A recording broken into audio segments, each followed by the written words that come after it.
Have you ever felt that no matter how hard you work, money always seems to slip through your fingers, as if effort were a bottomless well and the reward a miracle forever postponed? What if I told you there's a secret law, forgotten for centuries, that completely transforms that reality? A simple truth, but so powerful that once you grasp it, you'll never look at money the same way again, and you'll never feel scarcity again. What you're about to discover isn't a trick or an empty promise. It's a method, a shift in consciousness capable of reprogramming the way abundance flows to you.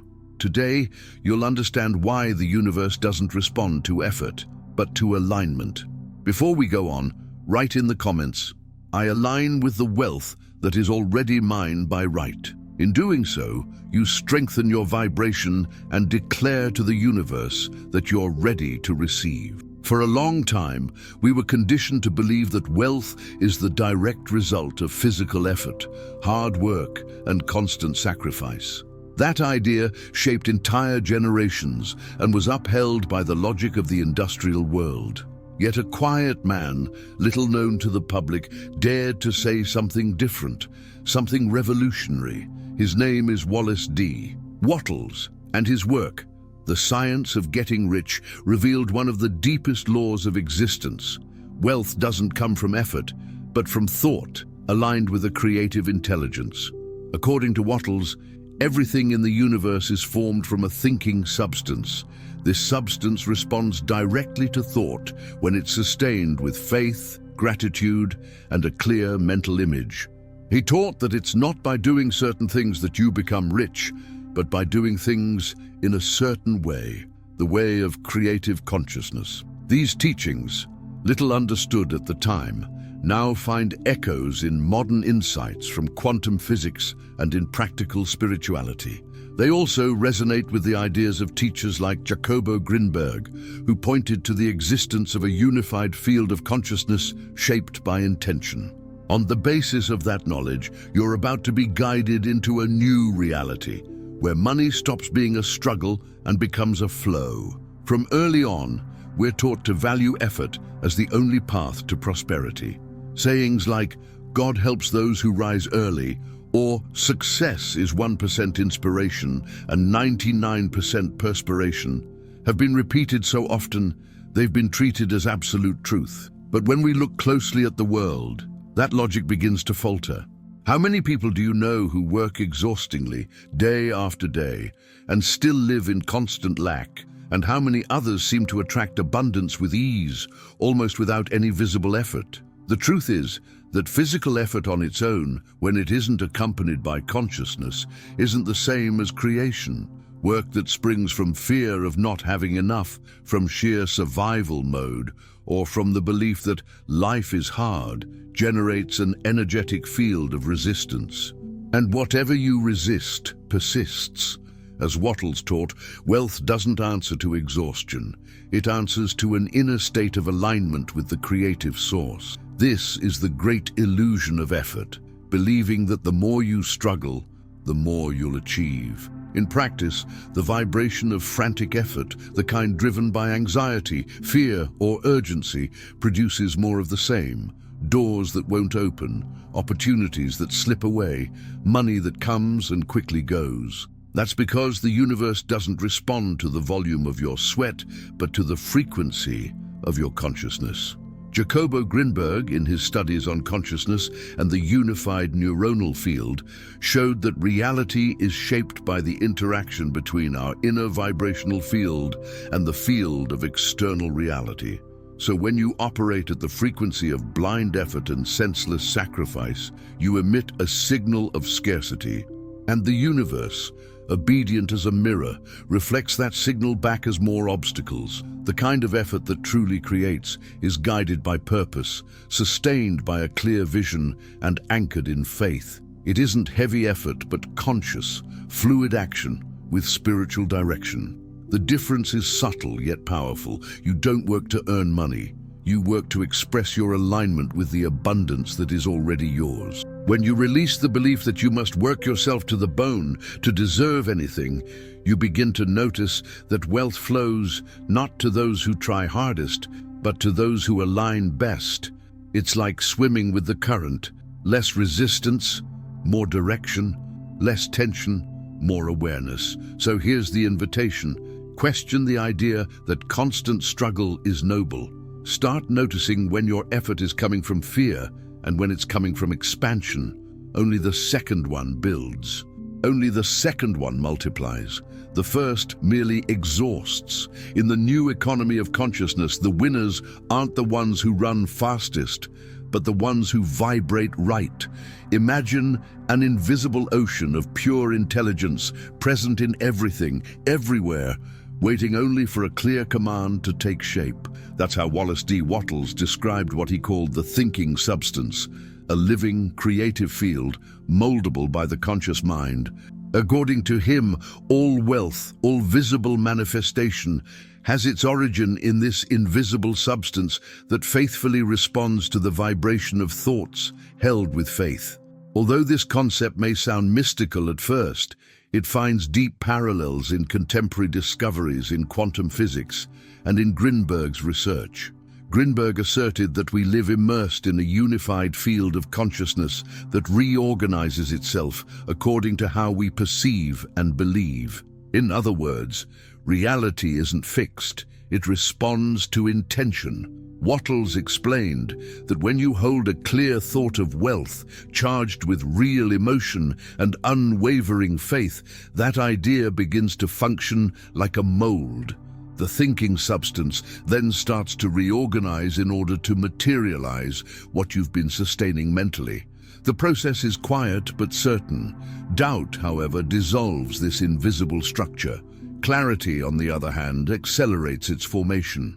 The great problem most people have is that they spend most of their time thinking about what they don't want, instead of feeding mental images of what they do want. They think about not having money, about debts, about limitations, and by doing so, they imprint those images onto the field of the thinking substance. The universe, faithful to its creative nature, merely responds. It doesn't judge.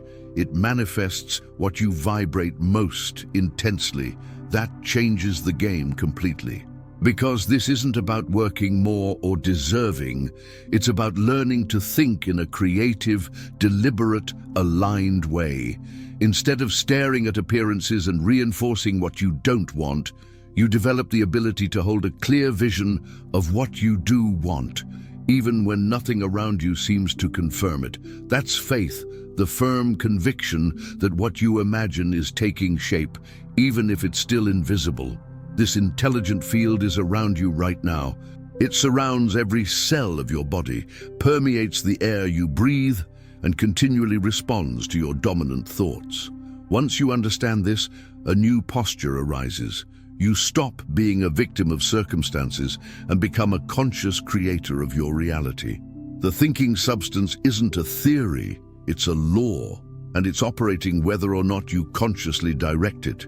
The secret is to assume vibrational responsibility for your life. Think with clarity, imagine with faith, feel with gratitude, act with intention. This is how the invisible becomes visible wealth. If the thinking substance is the creative field, then clear thought is the mold, and faith is the fuel that brings the form to life. According to Wallace D. Wattles, it isn't enough to vaguely or intermittently wish for wealth. You must form a vivid, emotionally charged image of what you want to manifest and sustain it with firm conviction, even in the absence of external evidence. Most people don't create because they think like a candle in the wind. One day they believe, the next they doubt. In one moment they visualize success, the next they're overtaken by fear of scarcity. This emotional and mental back and forth fragments the mind's creative power. The thinking substance, like a faithful mirror, doesn't respond to confusion. It responds to vibrational certainty. Clear vision is the practice of creating an inner image so real that your mind can no longer tell whether it has already happened or not. That requires conscious intention and repetition. Visualizing isn't just imagining for a few seconds.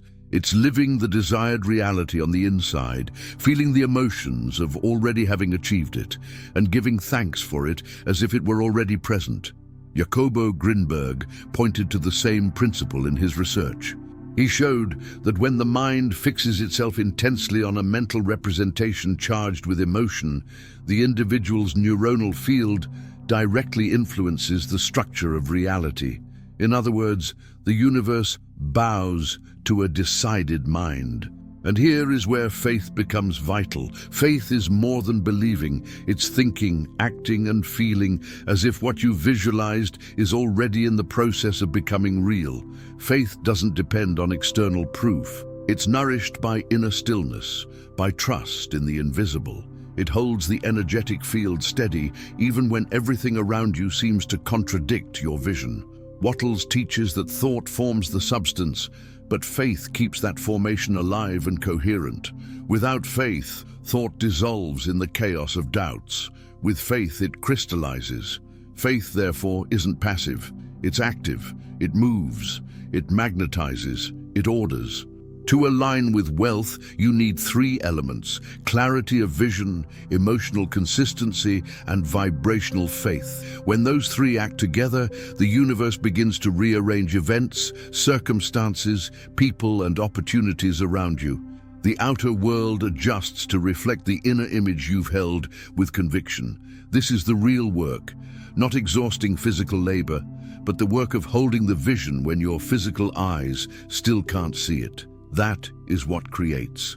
The world is shaped by those who dare to see before others believe. You don't need to convince the world. You need only convince yourself deeply that what you desire already exists, and that the only bridge between you and that reality is your own vibration.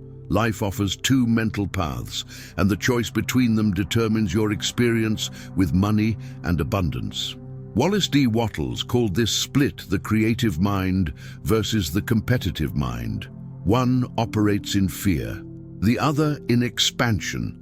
One believes that for someone to win, someone else must lose. The other understands there's more than enough for everyone. The competitive mind is born from a belief in scarcity. It's always looking at what others have and measuring its own worth by comparison.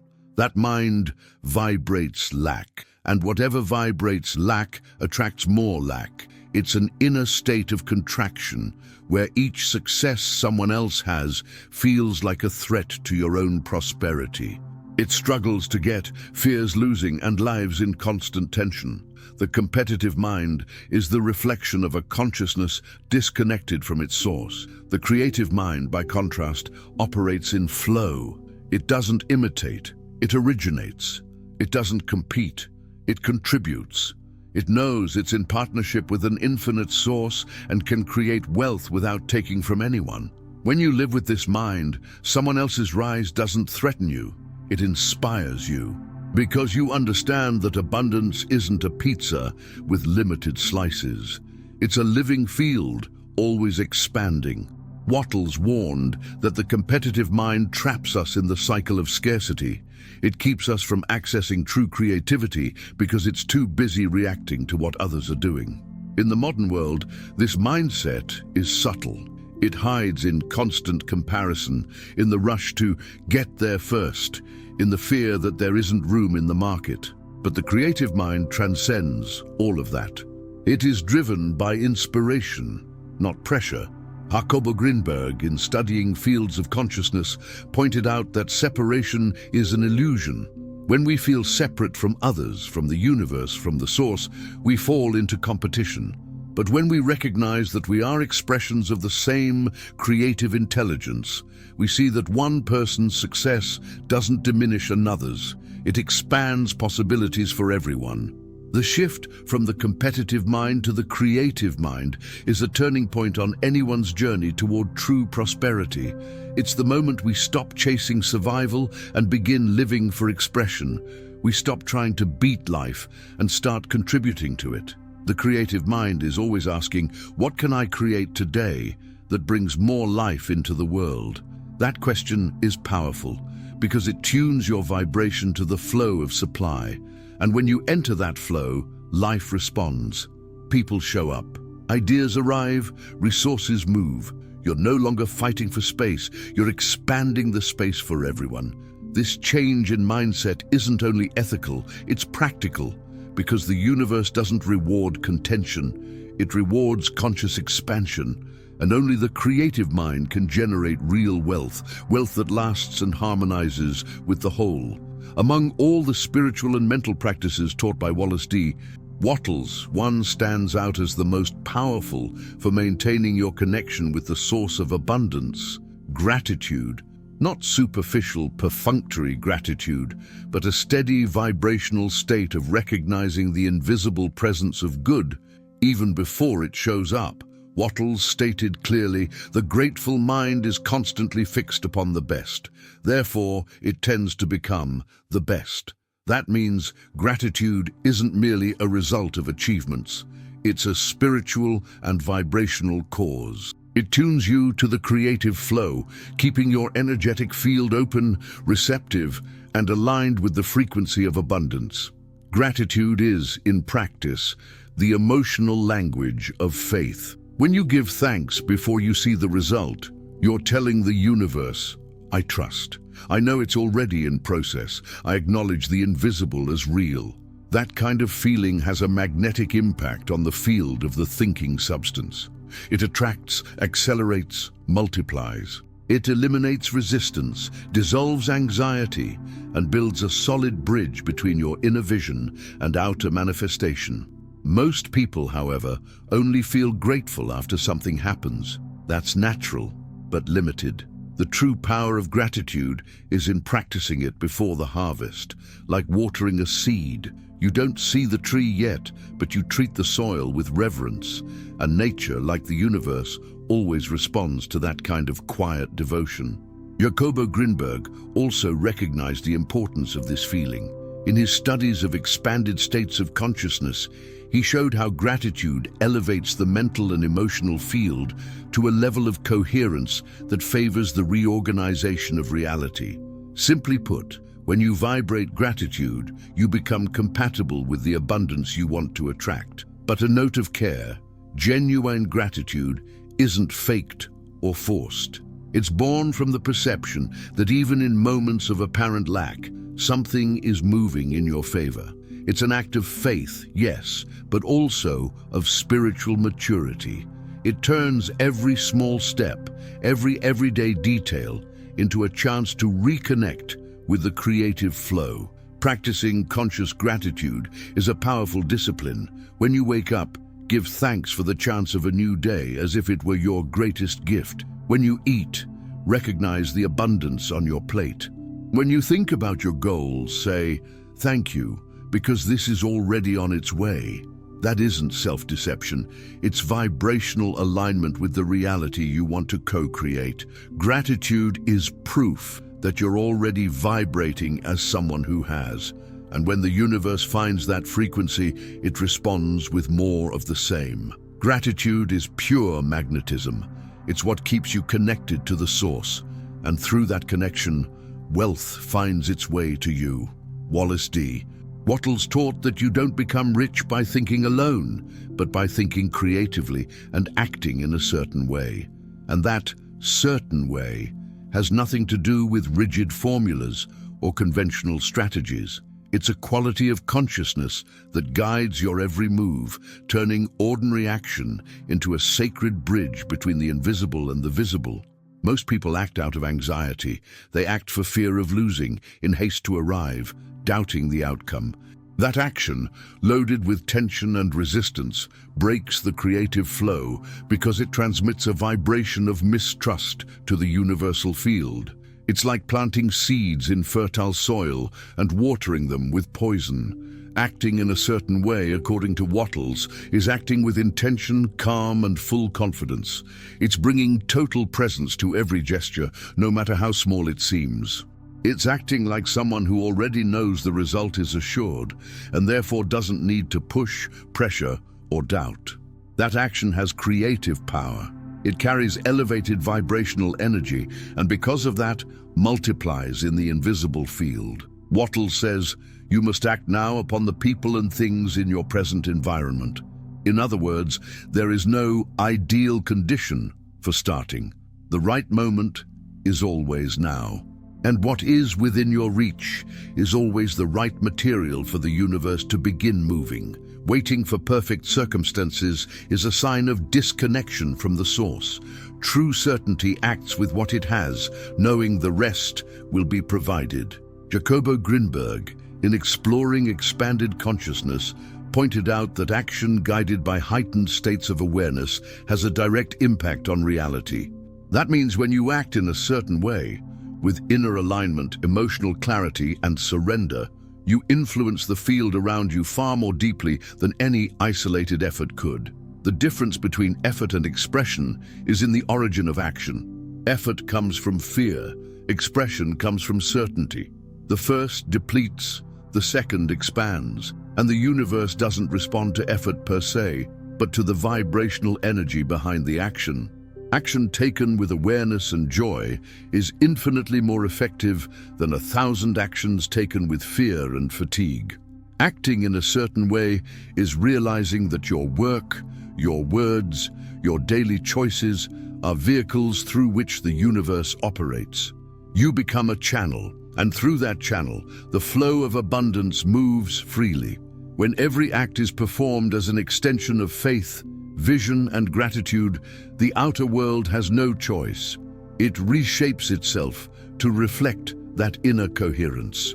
This is the final secret. It's not how much you act, but how you act. Action with purpose, faith, and serenity is divine expression, and divinity never fails. It only flows. Now that you've understood this law, the true source of wealth and the path of alignment with the thinking substance, it's time to take the most important step. Apply it. Hearing isn't enough. You must live this consciousness. Every day, choose to think with clarity, feel with faith, give thanks deeply, and act with serenity. Visualize your life as already prosperous. Feel money flowing to you not as a conquest, but as the natural consequence of your vibrational state. When doubt comes, return to the image. When fear arises, return to faith. When anxiety hits, choose gratitude. You're in partnership with the universe, and when that partnership is honored, abundance becomes inevitable. If this message spoke to you, share your statement of power in the comments. I act with faith, think with clarity, and allow wealth to flow through me. And remember, subscribe to the channel, turn on notifications, and share this video with someone who also needs to break free from the illusion of scarcity. You're not here to fight for money. You're here to radiate wealth. And now that you know this, you'll never have to live in lack again.